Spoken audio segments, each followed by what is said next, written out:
Kur kanë mbetur edhe 2 seanca nga Parlamenti para nisjes së fushatës zgjedhore, në kuvend është dorëzuar marrëveshja përmes së cilës BE financon Shqipërinë për arritjen e standardeve të kërkuara në anëtarësimin e Bashkimit Evropian. Sipas këtij dokumenti, 567.4 milion euro do të jenë në formën e huas dhe 264.6 milion euro të tjera do të jenë grante.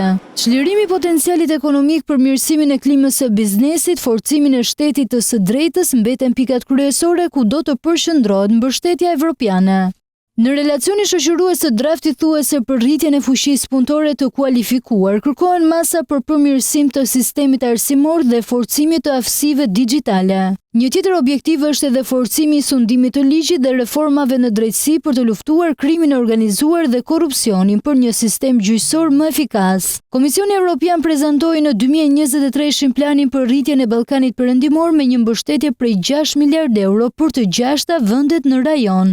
Projekti është i fokusuar në 4 shtylla: integrimin në tregun e Bashkimit Evropian, integrimin rajonal, reformat kombëtare të rritjes.